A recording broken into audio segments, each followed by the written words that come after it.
Gold, trusted gold buyers. మీరు తాకట్టు పెట్టిన బంగారాన్ని విడిపించి ఈ రోజు ఉన్న మార్కెట్ ధరకు కొనబడను.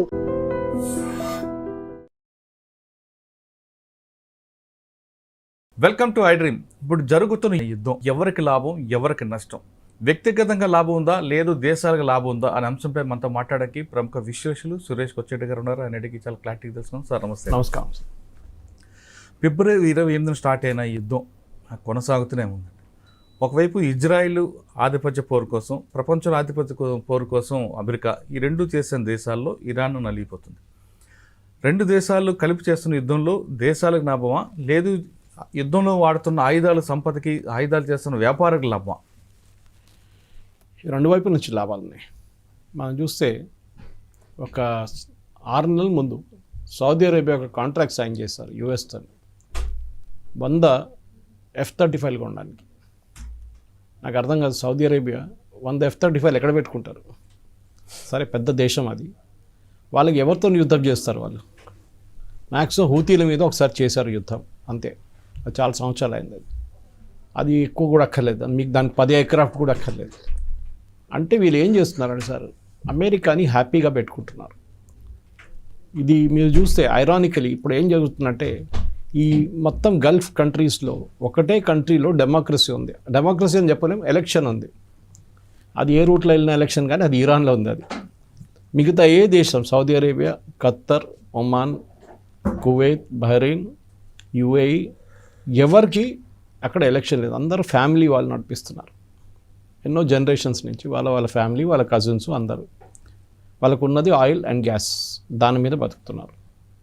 దుబాయ్ ఒకటే ప్లేస్ ఎమిరేట్స్లో, దుబాయ్కి ఆయిల్ లేదు, వాళ్ళు టూరిజం చూసుకుంటున్నారు. వాళ్ళు ఇరాన్లో కేవలం ఆయిల్ ఒకటే కాకుండా రాగి చాలా ఉన్నాయట కదా, ఇంకా ఉన్నాయి, ఇరాన్లో ఉన్నాయి.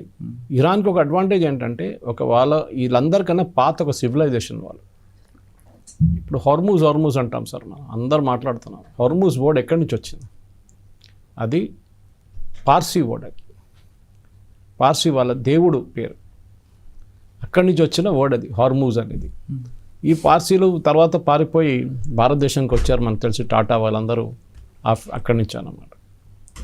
ఈ పరిస్థితుల్లో యుద్ధం మొదలైనప్పుడు వీళ్ళేమనుకున్నారు, అందరూ యుఎస్కి బేస్ ఇచ్చారు. సౌదీ అరేబియాలో ఒకటికన్నా ఎక్కువ ఉంది బేస్లు. ఖత్తార్లో అన్నిటికంటే పెద్ద బేసు అలోద్ బేస్ ఉంది అక్కడ. కువైట్లో బేస్ ఉంది. బహ్రెయిన్లో 5th ఫ్లీట్ బేస్ ఉంది, నేవల్ బేస్. ఒమాన్లో బేస్ ఉంది. యుఏఈలో బేస్ ఉంది. చెప్పండి, ఏ దేశంలో బేస్ లేదని అమెరికాకి? ప్రతి దేశం ఎందుకు పెట్టుకున్నారంటే, ఒకటి అమెరికా కూడా కావాలి, బేస్ కావాలి. ఒకటి ఇంత దగ్గర ఉన్న దేశాలు మళ్ళీ ఎందుకు బేస్ పెట్టుకున్నారంటే, ఏం లేదు, వాళ్ళకు ఒక రీఅష్యూరెన్స్ అన్నమాట. దట్ మమ్మల్ని ఎవరు రేపు పొద్దున్న లేసి తీసుకొచ్చి ఆర్మీని తీసుకొచ్చి మమ్మల్ని బయట పడేయరు, మీరు ఉన్నారు కదా, మీరు చూసుకుంటారు. వీళ్ళకి భయం ఎక్కడి నుంచి మొదలైందంటే, ఎక్కువ ఒసామా బిన్ లాడెన్ సౌదీ కదా, అక్కడున్న one of the richest families, Bin Laden family నుంచి వచ్చిన కన్స్ట్రక్షన్ ఫీల్డ్లో చాలా పెద్ద ఫ్యామిలీ వాళ్ళు, బిజినెస్. ఆ ఫ్యామిలీ నుంచి ఒక మనిషి ఒక టెర్రరిస్ట్ తయారైంది కదా, మొత్తం అటువైపు ఉన్న దేశాలను ధ్వంసం చేసిండు. తర్వాత అమెరికా మీద వెళ్ళి అటాక్ కూడా చేసిండు. వాడు రేపు మాకు మీద చేస్తే ఏం చేస్తారు అంటే, బిన్ లాడెన్ లాగా ఇంకోటి తయారైతే ఏం చేస్తారు అని ఒక భయం ఉండే వీళ్ళకి. ఆ భయం కాపాడుకోవడానికి వీళ్ళు ఎక్కువ బేసులు పెట్టడం మొదలుపెట్టారు. ఇది వీళ్ళ గేమ్ సార్. మీరు అడిగిన ప్రశ్నకి ఆయుధాలు అమ్ముతారంటే ఎస్. ఇప్పుడు మీరు చూడండి, ఈ ఆయుధాలు వీళ్ళు డ్రోన్ కొడుతున్నప్పుడు, లేకుంటే ఫతా మిసైల్ కొడుతున్నప్పుడు ఇరాన్, దీన్ని అడ్డుకోవడానికి వీళ్ళు ఇంటర్సెప్టర్స్ యూస్ చేస్తారు. ఇక్కడి నుంచి ఒక మిసైల్ పోతుంది, ఇక్కడి నుంచి ఒక ఇంటర్సెప్టర్ వస్తుంది. వీళ్ళేమో కొట్టేది $20,000 $25,000 డ్రోన్స్. పెద్ద డ్రోనే, almost like an aircraft. Damage కూడా అది వెళ్ళి కొడితే చాలా మంచి పెద్ద డ్యామేజ్ మనం చూసాం కూడా. మనం అడ్డుకోవడానికి తీసుకొస్తున్న మిసైల్ అమెరికా దగ్గర నుంచి కొన్నారు, పేట్రియట్ మిసైల్. ఒక్క మిసైల్ కొడితే $1 million. ఆ మొత్తం మిసైల్ యూనిట్, కంప్లీట్ బ్యాటరీ అంటారు దాన్ని, అలా లాంచింగ్ ప్యాడు, మిగతా సిస్టమ్స్ అన్నీ కలిపి $1 billion.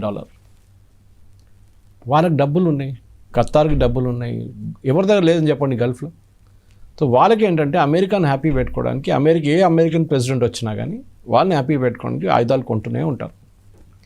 కానీ ఇప్పుడు దాకా ఆయుధాలు వాడలేదు. ఫస్ట్ టైం ఒక ఛాన్స్ దొరికింది, ఆయుధాలు పనిచేస్తుందా లేదా చూద్దామని చెప్పేసి. మీరు ఒక రిపోర్ట్ వినుంటారు నడిమిట్లో, F-16 రెండు F-16 F-15 మన కువైట్లో కొట్టిపడేశారు వీళ్ళు. కువైత్ వాళ్ళే యాంటీ ఎయిర్క్రాఫ్ట్ ఫ్రెండ్లీ ఫైర్ అంటారు దాన్ని. అంటే వాళ్ళ ఎయిర్క్రాఫ్ట్ వాళ్ళే కొట్టేసుకున్నారు. దాంట్లో 2 US ఎయిర్క్రాఫ్ట్ అది F-16 అది క్రాష్ అయింది. పైలట్స్ ఆఫ్ కోర్స్ ఎజెక్ట్ అయ్యి సేఫ్ అయ్యారు, వాళ్ళు ప్రాబ్లం లేదు. ఎందుకంటే వీళ్ళకి ట్రైనింగ్ లేదు, వీళ్ళు యుద్ధం అనేది అసలు చూడలేదు వీళ్ళెవరు. Except maybe Saddam Hussein time ఉన్నప్పుడు ఇరాక్లో కొంచెం యుద్ధం జరిగింది, ఇరాన్తో జరిగింది. దాని తర్వాత కువైత్ మీద దాడి చేశారు సద్దాం హుసేన్. అది కాకుండా ఒక ఖతారో లేకుండా ఒక బహ్రెయిన్, ఒక ఒమాన్, వీళ్ళు ఎక్కడ యుద్ధం చూడలేదు. వీళ్ళు వాళ్ళ దగ్గర సైన్యం ఉందంటే ఉందంటారు, యుద్ధం ఉంటే యుద్ధం చూడలేదు వీళ్ళు ఇప్పుడు. సో వీళ్ళు ఆయుధాలు కొంటూనే ఉంటారు సార్. అది పేట్రియట్ లాంటి మిసైల్స్ కొంటారు, వీళ్ళు షిప్స్ కొంటారు అమెరికా దగ్గర నుంచి, జర్మనీ నుంచి. అది కాకుండా వీళ్ళు మోడర్న్ మిసైల్ స్ట్రక్చర్స్ కొంటారు అక్కడి నుంచి. ఎయిర్ ఫోర్స్కి నేను చెప్పినట్టు ఇప్పుడు F-35 లాంటి జెట్స్ కొంటారు. ప్రతిదాన్ని అమెరికాని హ్యాపీ పెట్టుకుంటారు వీళ్ళు. కానీ మీ అమెరికన్ బేస్ ఇక్కడ పెట్టుకోండి, ఖర్చులు 10 పైసలు ఖర్చులు అమెరికా లీజ్ ఇస్తారు, మీకు లీజ్ అమౌంట్ ఇస్తారు. ఇంకేం కావాలి సార్? సార్ ఫిబ్రవరి 28 స్టార్ట్ అయింది, కానీ 26 అంటే 2 రోజుల ముందే దాదాపు $600 మిలియన్ ఖర్చులు వేసిన వారికి సంబంధించిన మెటీరియల్ సేల్ చేయడం అంటే యుద్ధం కోసం ప్రిపేర్ అవ్వడం అనేది చాలా క్లియర్గా అర్థమవుతుంది. కానీ ఆ మెటీరియల్ అమ్మే కంపెనీలు అన్నింటిలో కూడా అమెరికాకు సంబంధించిన వాళ్ళ కంపెనీలు వాళ్ళే అందులో పార్ట్నర్షిప్ పెట్టు కదండి. అప్పుడు మొత్తం వాళ్ళ బిజినెస్ పెరిగినట్లే కదా ఇక్కడ. కరెక్ట్.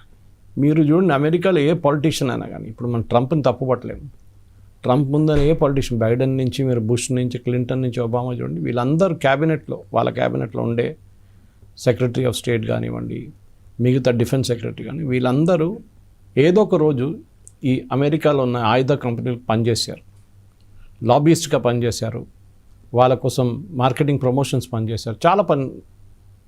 ఏం లేదు, ఏజెంట్, నువ్వు ఆర్డర్ ఇప్పి సౌదీ అరేబియా దగ్గర నుంచి నీకు 10% ఇచ్చేస్తాను, ఇదే ఉంటుంది అన్నమాట. మన దగ్గర ముందు బోఫోర్స్ టైంలో జరిగింది చూడండి, అట్లనే సేమ్ థింగ్. మీరు చెప్పిన ఆయుధం పర్చేస్ కూడా న్యాచురల్ యూఎస్ చేస్తున్నారు, ఎందుకంటే వీళ్ళకి భయం ఉండే ఏదో ఒక రోజు ఇది మళ్ళీ బ్రేక్అవుట్. ఎందుకంటే లాస్ట్ జూన్లో 12-day వార్ అనే ఒక యుద్ధం జరిగింది ఇరాన్తో, మీకు గుర్తుంటుంది. దాంట్లో లాస్ట్లో అమెరికా వాళ్ళ B-50 బాంబర్స్ తీసుకొచ్చి బాంబ్ చేసిన తర్వాత మొత్తం వార్ ఫినిష్ అయింది. అప్పుడు మళ్ళీ మొదలైంది అది 28 తారీఖు. అంటే 2 దేశాలకు 3 దేశాలు కొట్టుకున్నా వాళ్ళకి మాత్రం లాభం ఉంటుంది. కరెక్ట్. కంపెనీ వాళ్ళకి, అమెరికన్ కంపెనీస్కే లాభం ఉంటుంది. ఎందుకంటే ఇప్పుడు మీరు ఒక రీఫ్యూలింగ్ ఎయిర్క్రాఫ్ట్ ఇవాళ ఒకటి క్రాష్ అయింది, మీరు వినుంటారు, ఇరాక్లో అమెరికన్ రీఫ్యూలింగ్ ఎయిర్క్రాఫ్ట్. ఎవరు తయారు చేస్తారు? బోయింగ్ అనగానే మనం అనుకుంటే సివిలియన్ ఎయిర్క్రాఫ్ట్ కంపెనీ కాదు, వాళ్ళకి మిలిటరీ డివిజన్ కూడా ఉంది, వాళ్ళకి రేథాన్ ఉంది, ఎన్నో కంపెనీలు ఉన్నారు అట్లా అమెరికాలో, మెక్డొనాల్డ్ డగ్లస్ ఉంది. వీళ్ళందరి పని ఏంటంటే మిలిటరీ హార్డ్వేర్ తయారు చేయడం. అమెరికాకి ఎక్కడెక్కడో, South Korea for example, South కొరియాకి ఆయుధాలు అమ్ముతారు అమెరికా, జపాన్కి అమ్ముతారు. ఎందుకంటే సౌత్ కొరియా దగ్గర చెప్పారు, మీరు షిప్ బిల్డింగ్ మీ ఎక్స్పర్టీస్, ఎలక్ట్రానిక్స్ మీ ఎక్స్పర్టీస్, మీరు అది చూసుకోండి, మీరు దీంట్లో వచ్చి పడకండి, డిఫెన్స్ అంతా మేము చూసుకుంటాం, మీకు ఏం కావాలో చెప్పండి, ఆయుధాలు మేము తెచ్చిస్తాం. ఇదే ఇంటర్సెప్టర్ మిసైల్స్ ఇప్పుడు మీరు చూస్తున్నారు చూడండి, గల్ఫ్లో నిన్న అమెరికా పట్టుకెళ్ళిపోయారు సౌత్ కొరియా నుంచి.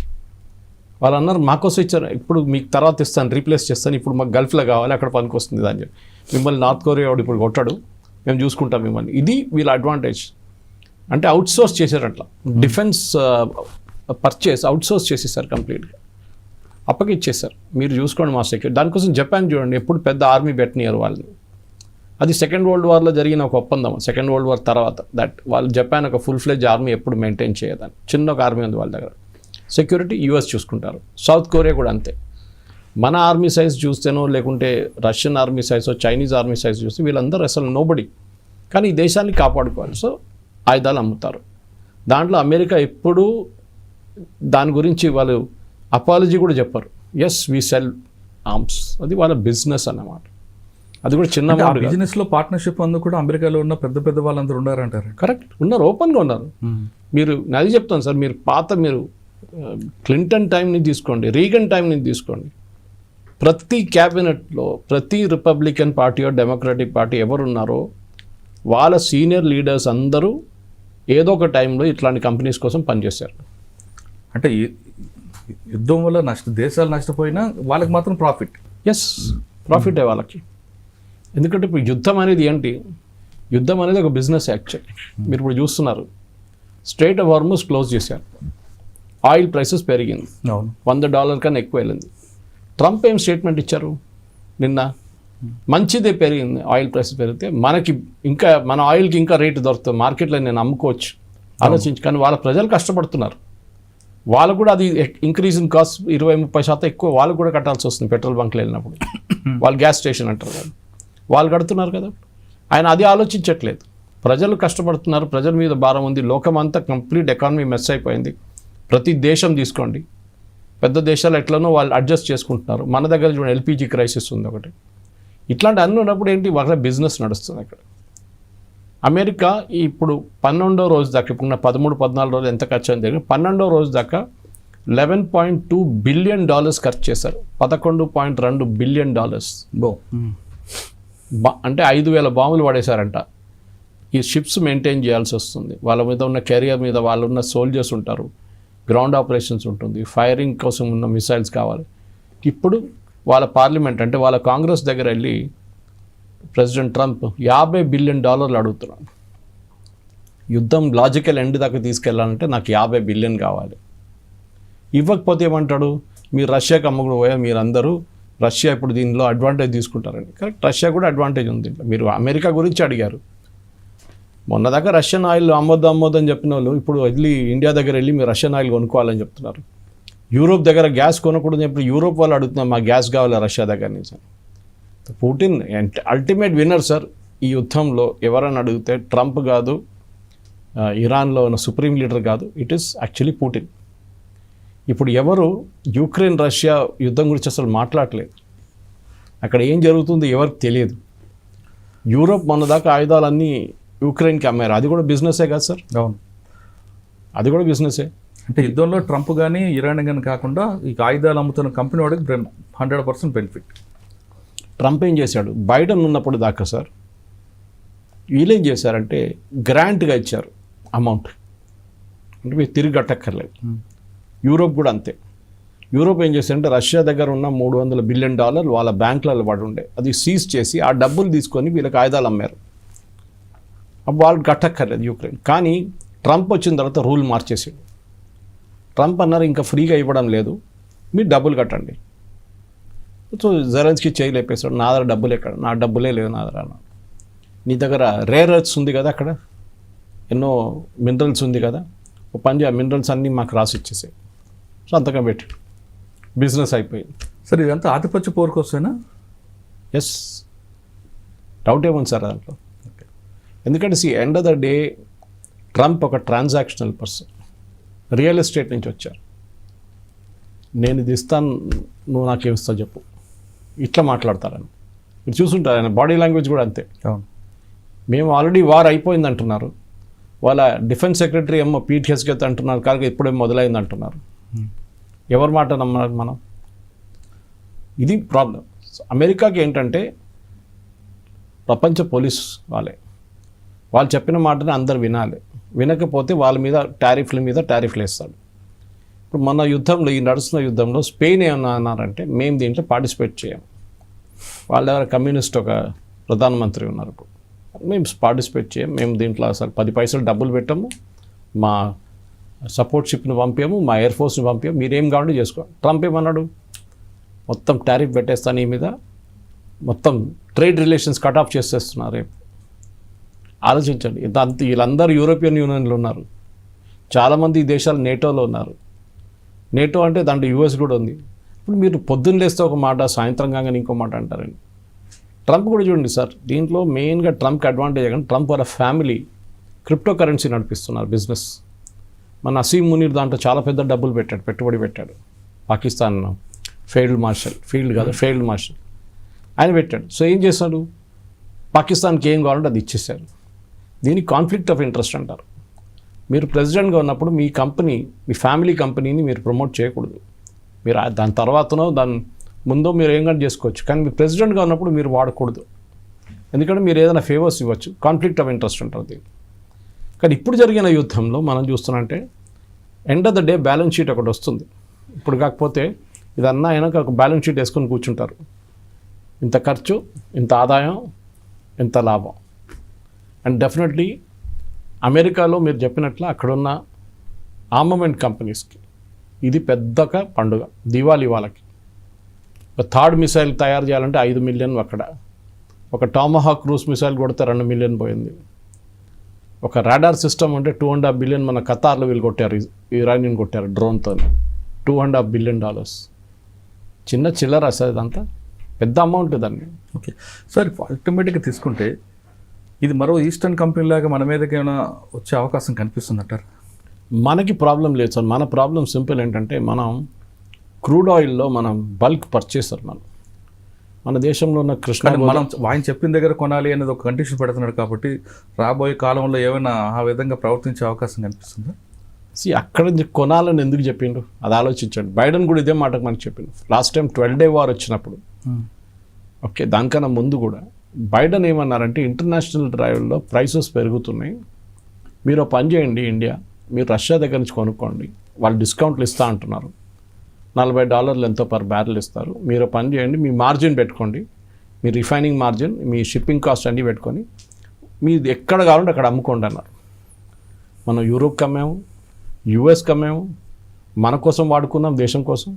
లాస్ట్ ఇయర్ యూక్రెయిన్ కూడా అమ్మాము. మనం యూక్రెయిన్కి డీజిల్ అమ్మాము. ఇది రష్యా నుంచి తీసుకొచ్చిన డీజిల్ క్రూడ్ ఆయిల్ ప్రాసెస్ చేసి యూక్రెయిన్కి అమ్మాము. ఆ డబ్బులు మళ్ళీ పుటిన్కి వెళ్తే పుటిన్ వీళ్ళ మీద బాంబు వేస్తాడు. ఆలోచించండి లాజిక్. ఇప్పుడు ఏమంటే ఇవాళ కూడా నేను వస్తూ ఒక న్యూస్ స్టోరీ వింటున్నాను, అది కూడా ఏబీసీ న్యూస్. వాళ్ళు ఏమంటున్నారంటే దీంట్లో మీరు క్యాల్కులేట్ చేస్తే పుటిన్కి వచ్చే లాభాలు ఇప్పుడు $40 నడుస్తున్న ఒక క్రూడ్ ఆయిల్ ఇప్పుడు 70, 80, 100 దాకా వెళ్ళింది. పుటిన్ వాళ్ళ రష్యన్ ఆయిల్ 70కి అమ్ముతున్నాడు. 70 నుంచి $80 పర్ బ్యారెల్ అమ్ముతున్నారు. ప్రతి షిప్లో వాళ్ళు $5 నుంచి $6 మిలియన్ లాభం వస్తుందంట వాళ్ళకి, ప్రాఫిట్ ఒకటే. ఇప్పుడు ఆలోచించండి సార్, యుద్ధం బిజినెస్ అయింది అప్పుడు. ఇదే main thing. Every war is business. దాంట్లో డౌట్ లేదు, ఖర్చులు ఉంటాయి కానీ ఆదాయం ఉంటే ఇంకా మంచిది కదా. మన భారతదేశం లాంటి దేశానికి ఆపరేషన్ సింధూర్లో ఖర్చే ఉండే, మనకి ఆదాయం ఏం లేదు.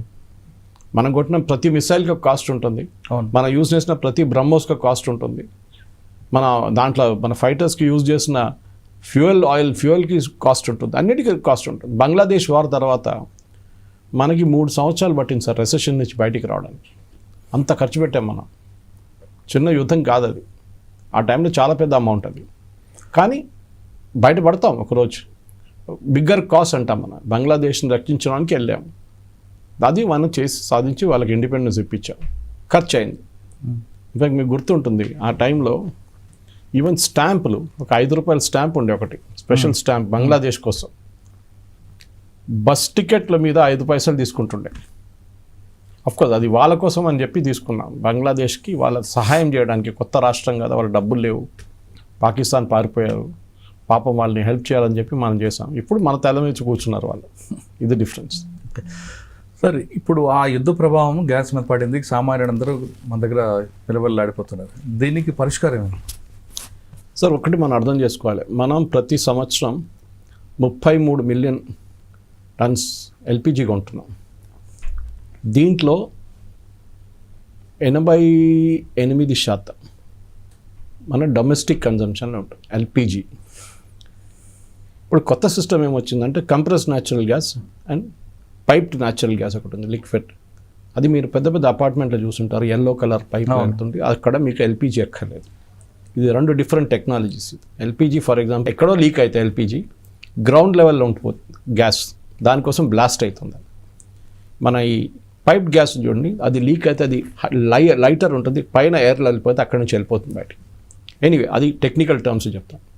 ఇప్పుడు మనం తెప్పించుకుంటున్న క్రూడ్ ఆయిల్లో మనం కొంచెం ప్రాసెస్ చేసి ఎల్పిజి కూడా తయారు చేసుకోవచ్చు, ప్రొపేన్ బ్యూటేన్ నుంచి కూడా తయారు చేసుకోవచ్చు.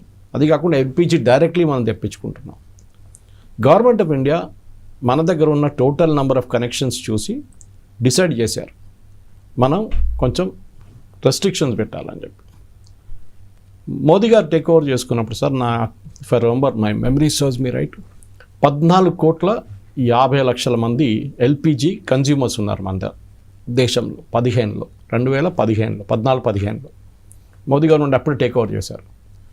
2026కి వచ్చేదాకా ఇప్పుడు ఆ నంబర్ 33 కోట్లు అయింది. 14 కోట్లు ఉన్న ఎల్పిజి కనెక్షన్స్ 33 కోట్లు ఉంది. మీరు అడగవచ్చు డబుల్ కన్నా ఎక్కువ ఎట్లా అయింది. మన దేశం పాపులేషన్ 140 కోట్లు, 33 ఇంటూ 4 నలుగురు ఉంటారు కదా ఒక ఫ్యామిలీ, ఆల్మోస్ట్ మన పాపులేషన్. దాని జరిగింది ఎందుకంటే ఈ ఉజ్వల స్కీమ్ తీసుకొచ్చారు మోదీ గారు. దాంట్లో 10 కోట్ల మందికి ఉజ్వల స్కీమ్లో బెనిఫిట్ ఇచ్చారు సబ్సిడీతో.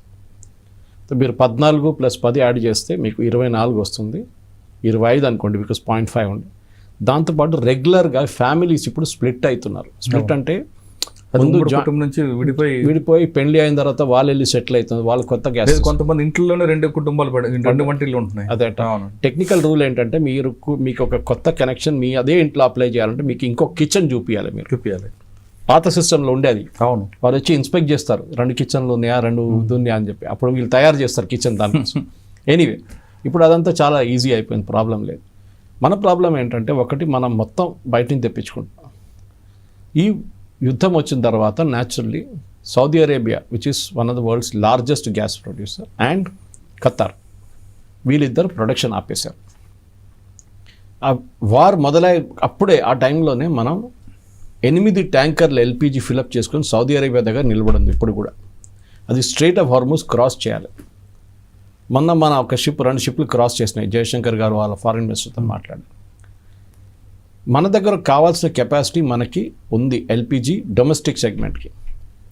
మన ఇంపోర్ట్ చేస్తున్న టోటల్ కెపాసిటీలో సార్ 8% కమర్షియల్కి వెళ్తుంది.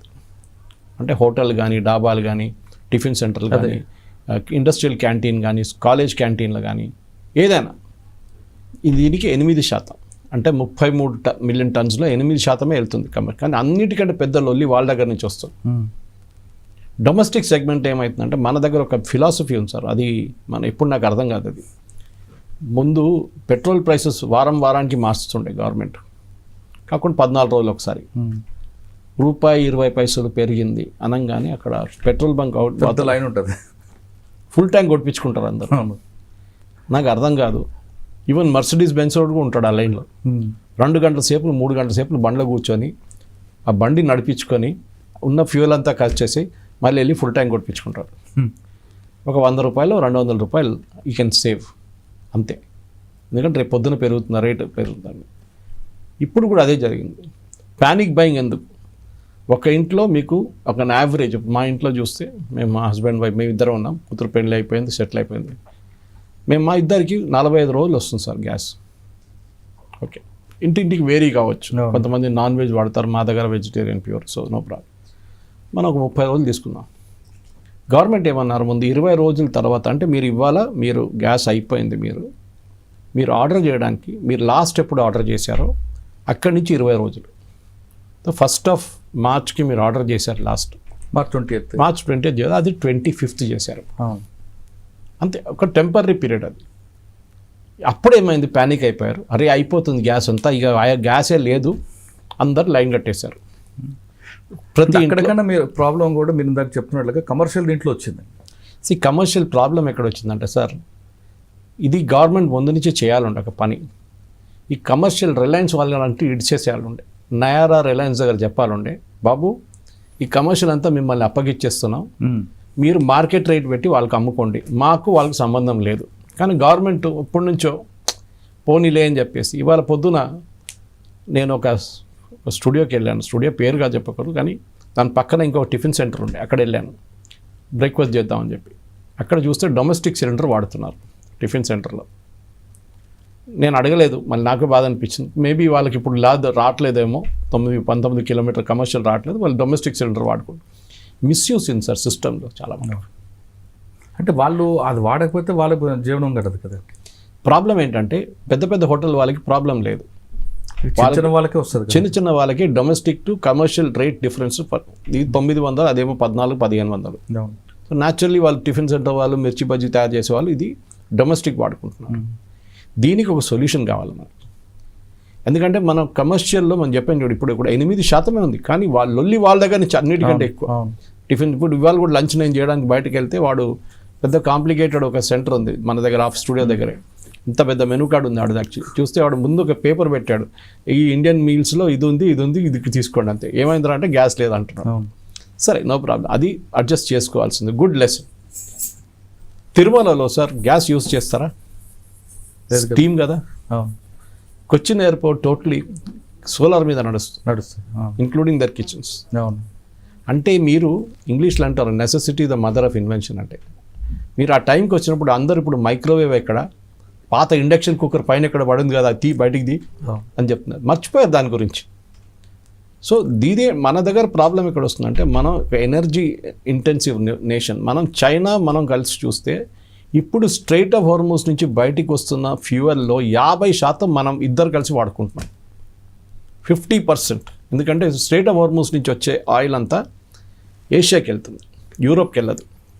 ఇటువైపు రెడ్ సీ ఉంది చూడండి, అక్కడ రెడ్ సీ నుంచి వస్తున్న వాళ్ళు హూతీలు కూర్చున్నారు అక్కడ, ఆ పక్క అది యూరోప్ వైపు వెళ్తుంది.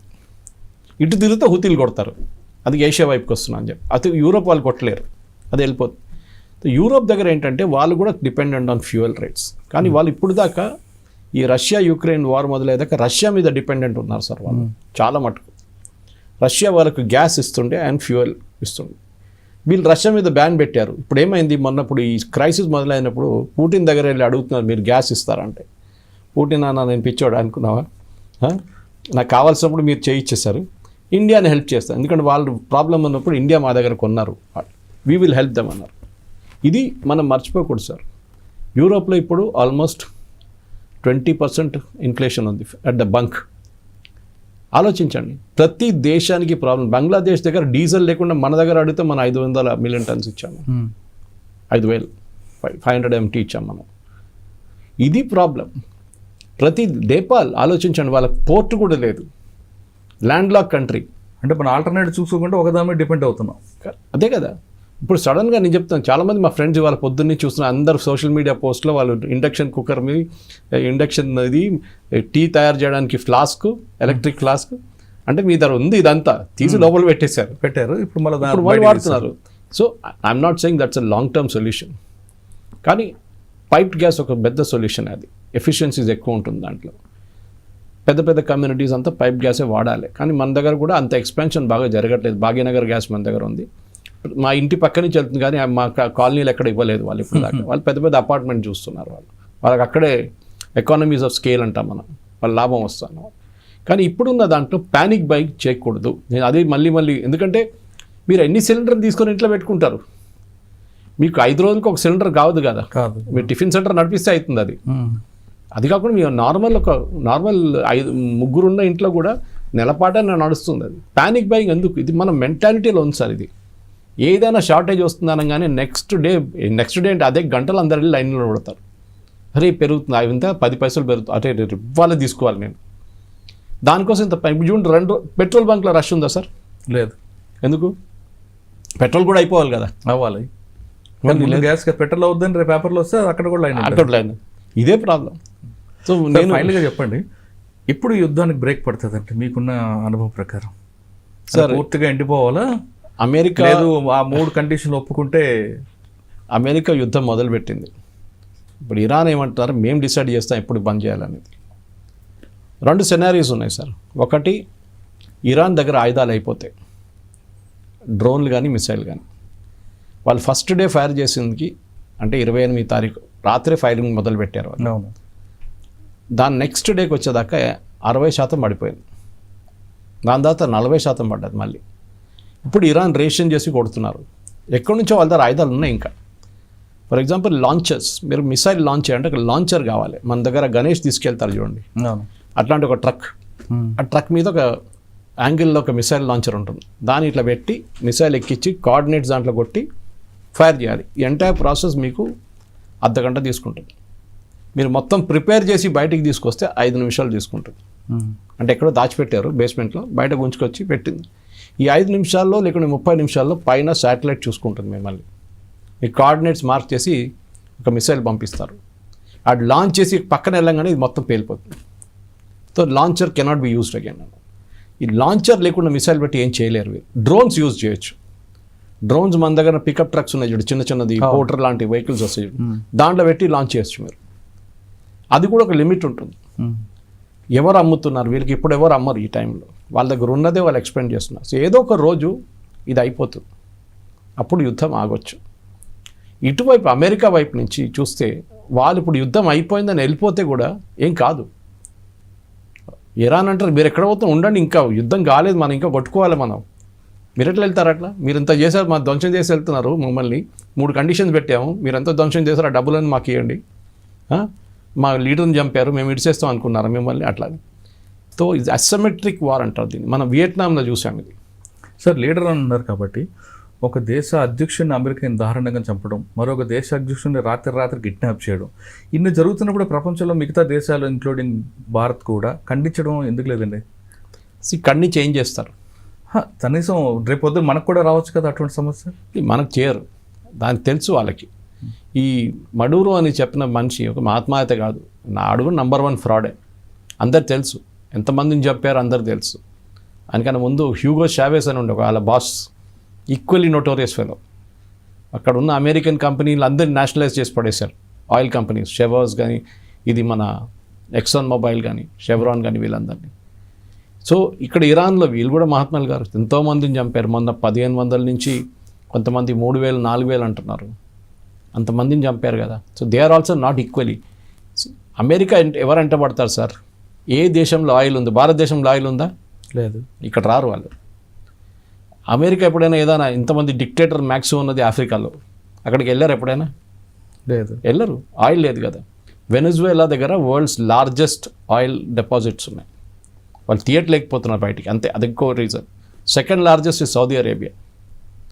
ఇప్పుడు ఇరాన్ ఎంటబడ్డారు. ఇరాక్కి వెళ్ళారు దీనికన్నా ముందు? లేదు. గుర్తుందా? ఇరాక్కి వెళ్ళారు సద్దాం హుసేన్ టైంలో, ఆయన బుష్ వెళ్ళారు. వెపన్స్ ఆఫ్ మాస్ డిస్ట్రక్షన్ ఉందని చెప్పి, ఇక్కడ యురేనియం, అక్కడ వెపన్స్ ఆఫ్ మాస్ డిస్ట్రక్షన్. అది దొరకలేదు, వెపన్ దొరకలేదు, డిస్ట్రక్షన్ దొరకలేదు, మాస్. సద్దాం హుసేన్ పోయాడు అంతే. ఇప్పుడు కూడా అక్కడ ఎవరు ప్రైమ్ మినిస్టర్ని అడిగితే మీకు తెలియదు, నాకు తెలియదు. ఇవాళ పొద్దున వార్ ఎక్స్టెండ్ అయింది, ఇప్పుడు ఇరాక్కి వచ్చేస్తుంది అంటున్నారు. నేను అనుకున్న ఇరాన్లో యుద్ధం అనుకుంటే ఇప్పుడు ఇరాక్లో యుద్ధం ఉందంట. సో అమెరికా పాలసీ ఏంటంటే ఎక్కడ వెళ్తారో ఆ దేశాన్ని ధ్వంసం చేస్తారు వాళ్ళు. మీరు తాలిబాన్ ఆఫ్ఘనిస్తాన్ చూడండి, ఇరాక్ చూడండి, లిబియా చూడండి, సిరియా చూడండి, వాళ్ళు ఎక్కడ వెళ్ళారో ఫినిష్ చేసేస్తారు ఆ దేశంని. వాళ్ళు వెళ్ళకుంటే మంచిది. The problem is that. Israel issue ఒకటి, అమెరికా ఇష్యూ ఒకటి సార్. ఇజ్రాయెల్ ఒకటే పాలసీ, వాళ్ళ మీద ఎవరు దాడి చేస్తారో వాళ్ళని ఫినిష్ చేసేస్తారు. అది వాళ్ళ హమాస్ లీడర్షిప్ మొత్తం ఫినిష్ చేశారు, హెజ్బుల్లా లీడర్షిప్ని ఫినిష్ చేశారు, ఇప్పుడు ఇరాన్ లీడర్షిప్ని కొట్టారు. వాళ్ళకి కావాల్సి వాళ్ళు సాధించుకున్నారు. వాళ్ళు కావాలంటే రేపు అదంతా బంద్ చేసి మేము ఇంటికి వెళ్ళిపోతా అంటే అయిపోతుంది. అమెరికా ఎక్కడికి వెళ్తారు? ప్రెసిడెంట్ ట్రంప్ ప్రెస్టీజ్గా దిగాడు కదా, మేము వాళ్ళ యురేనియం తీసుకొచ్చేస్తా ఉన్నారు. ఏదో అక్కడ పొట్లం కట్టి మిర్చి బజ్జి పెట్టినట్ల అక్కడ యురేనియం పెట్టి వెళ్తాడు ఎవడైనా? అది బయటికి తీయమని ట్రై చేయమని కాదు. So you back to square one అంటారు ఇంగ్లీష్లో. మీరు లాస్ట్ జూలైలో B-2 బాంబర్స్ తీసుకొచ్చి బాంబ్ చేసిన తర్వాత ఏం చెప్పారు? మొత్తం ధ్వంసం అయిపోయింది, ఇంకా యురేనియం అనే ప్రసక్తే లేదన్నారు. మళ్ళీ 6 నెలల తర్వాత మళ్ళీ వాడు ప్రాసెస్ చేస్తున్నా అంటున్నారు. అంటే మీరు చేసిన బాంబింగ్ అంతా వేస్ట్. అమెరికాకు గేమ్ ప్లాన్ లేదు సార్, అది ప్రాబ్లం. ప్రపంచ పోలీస్ అంటే మీరు ఏం కావాలంటే అది చేసుకోండి. మీరు అడిగిన ప్రశ్నకి రేపు ఎవరినైనా లేపేస్తా అంటే జరగచ్చు. ఇప్పుడు క్యూబా అంటున్నాడు నెక్స్ట్ ఆన్ ద రాడార్, క్యూబాని తీసేస్తాను, మార్కో రూబియో అని అక్కడ ప్రెసిడెంట్ చేసేస్తాను. ఈయన ఎక్కువ రోజులు ఉండడు సార్, అంటే ఎక్కువ ఉండడన్నమాట ప్రెసిడెంట్షిప్. ఇప్పుడు మిడ్ టర్మ్ పోల్స్ వస్తుంది, ఈ మిడ్ టర్మ్ పోల్స్లో 100% రిపబ్లికన్ పార్టీ ఓడిపోతారు. దాని తర్వాత ట్రంప్ లేమ్ డక్ ప్రెసిడెంట్ అంటాం మనం. లేమ్ డక్ అంటే ఏం చేయలేరు. అట్లాంటి పరిస్థితుల్లో అక్కడ చైర్లో కూర్చోండి. రాష్ట్రపతి ప్రెసిడెంట్ ఉన్నాడు అంతే. మన రబ్బర్ స్టాంప్ అంటాం అంటే అది అయిపోతారు. ఇప్పుడు ఈ డిసెంబర్ దాకా వెయిట్ చేయండి మీరు. అక్కడున్న ప్రజలకు కూడా విసుకొచ్చేస్తుంది ఈయనతో. వాళ్ళ ఓన్ మాగా క్రౌడ్ కూడా ఫెడప్ అయిపోయారు. ఈ నెట్లనే ఇంటికి పంపించేద్దామని చెప్పేసి. యుద్ధం ఎప్పుడు ఆగుతుందో అన్నది త్వరలోనే ముగుస్తుందంటున్నారు సురేష్ గారు. అయితే గ్యాస్ నిల్వల కోసం ఇప్పటి నుంచి మనం ప్యానిక్ అవ్వద్దు, దీనికి కొంతకాలం వస్తుంది, తర్వాత అడ్జస్ట్ అవ్వచ్చు. అంతేగాని ఏదో వార్త వచ్చింది కదా అని ప్యానిక్ అయిపోయి చేస్తే అది మనకే నష్టం అని చెప్తున్నారు. ఇక యుద్ధం వల్ల లాభపడేది ఆ కంపెనీలు సరఫరా చేస్తాను, మెటీరియల్ సరఫరా చేస్తాను, ఆర్మ్స్ కంపెనీ ఓనర్లకే ఎక్కువగా లాభం అనే విషయం చాలా స్పష్టంగా తెలుస్తుంది. ఇది యుద్ధం వల్ల జరిగే లాభం ఎవరికైనా అంశంపై సురేష్ కొచ్చాడి గారితో విశ్లేషణ. మరో అంశాల్లో మళ్ళీ కలుద్దాం. అంతవరకు నమస్తే. Thank you very much.